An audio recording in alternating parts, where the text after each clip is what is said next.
राम मंदिर के शीर्ष पर धर्म ध्वज लहरा रहा है। कहते हैं कि सनातनी परंपरा के अलावा राम मंदिर की विशालता और उसकी पवित्रता का प्रतिनिधित्व करता है यह ध्वज।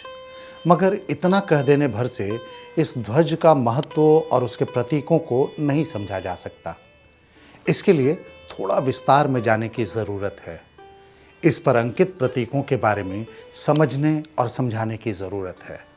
कैसे यह ध्वज सनातनी परंपरा और संस्कृति का प्रतिनिधित्व करता है, इसकी विशेषताएं क्या हैं, किसी भी मंदिर पर धर्म ध्वज क्यों फहराया जाता है, इस ध्वज को हिंदुओं का पुनर्जागरण क्यों माना जाता है, इस वीडियो में हम इन सारे पहलुओं पर चर्चा करेंगे। नमस्कार, मैं हूं अनुराग अन्वेषी और आप देख रहे हैं India.com। यह जो राम मंदिर आप अपने स्क्रीन पर देख रहे हैं, इसका निर्माण पूरा हो चुका है, लेकिन इस मंदिर के परिसर का काम थोड़ा अभी बचा हुआ है, जो जल्द ही पूरा हो जाएगा। राम मंदिर पर लहरा रहे इस ध्वज की बात करें तो इसे कोविदार ध्वज के नाम से जाना जाएगा। लेकिन इसका नाम कोविदार ही क्यों रखा गया? कोई और नाम क्यों नहीं तलाशा गया? इसके पीछे बहुत प्यारी सी एक कथा है। यह कथा वाल्मीकि रामायण के अयोध्या कांड में है। कथा के अनुसार जब भगवान श्री राम माता सीता और लक्ष्मण के साथ वनवास के लिए जा रहे थे, तो उस समय भरत उन्हें रोकने के लिए सेना के साथ जाते हैं।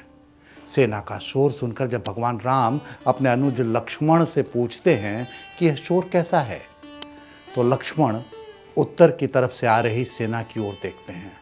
वह सेना के ध्वज पर बने कोविदार वृक्ष को पहचान जाते हैं और कहते हैं, यथा तु खलु दुर्भद्र स्वयमागत स एष ही महाकाय कोविदार ध्वजो रथे।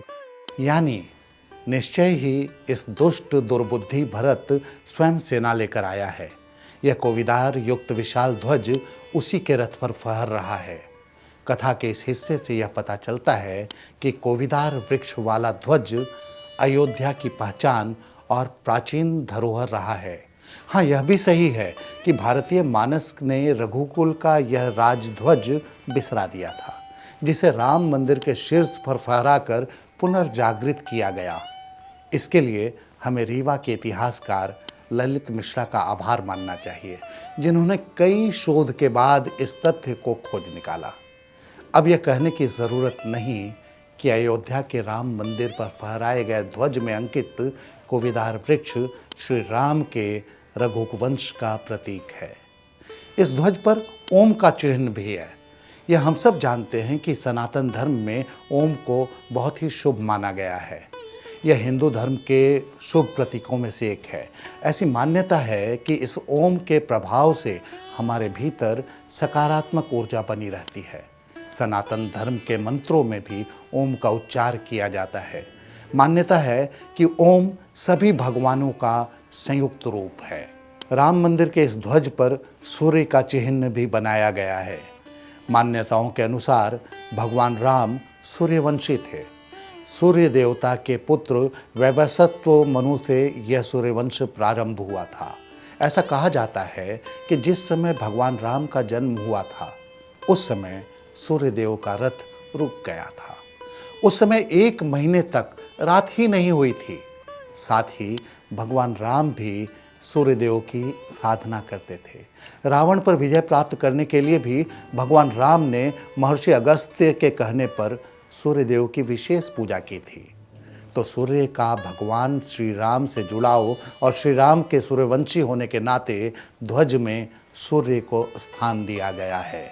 यह ध्वज पारंपरिक उत्तर भारतीय नागर शैली में बने राम मंदिर के शिखर पर फहराया गया है। तो यह जो ध्वज है, इसकी ऊंचाई 10 फीट है, जबकि लंबाई 20 फीट। इसका आकार तिकोना है, जिसके हर कोण बराबर हैं। इस पर भगवान श्री राम की प्रतिमा और चमकते सूर्य की तस्वीर के साथ कोविदार वृक्ष भी है। केसरिया रंग के इस ध्वज पर ओम लिखा है। यह विशेष केसरिया ध्वज पैराशूट फैब्रिक और रेशम के धागों से बना है। इसे 161 फुट ऊंचाई शिखर पर 42 फुट ऊंचे खंभे पर लगाया गया है। हाँ, यह बताता चलूं कि यह ध्वज अहमदाबाद में पैराशूट बनाने वाली कंपनी ने तैयार किया है। यह फैब्रिक नायलॉन और रेशमी सिल्क के मिश्रण से बना है और अयोध्या में कई किलोमीटर दूर से दिख जाता है। एक और रोचक बात कि राम भक्तों को अयोध्या के प्राचीन गौरव का आभास दिलाने के लिए प्राण प्रतिष्ठा के समय ही राम मंदिर परिसर में कोविदार के पौधे लगाए गए थे। ये पौधे अब 8 से 10 फुट के ऊंचे हो चुके हैं। कोविदार पौधे की चर्चा हरिवंश पुराण में भी है। हरिवंश पुराण के मुताबिक महर्षि कश्यप ने पारिजात के पौधे में मदार के गुण मिलाकर इसे तैयार किया था। यह संभवतः पहला हाइब्रिड पौधा था। इसकी ऊंचाई सामान्य तौर पर 15 से 25 मीटर तक होती है। यह वृक्ष फल फूलों वाला होता है। इसमें बैगनी रंग के फूल खिलते हैं जो कचनार के फूल जैसे होते हैं। इसका फल स्वादिष्ट और पौष्टिक माना जाता है। तो अगली दफे जब आप अयोध्या जाएंगे तो जाहिर है रामलला के दर्शन भी करेंगे ही।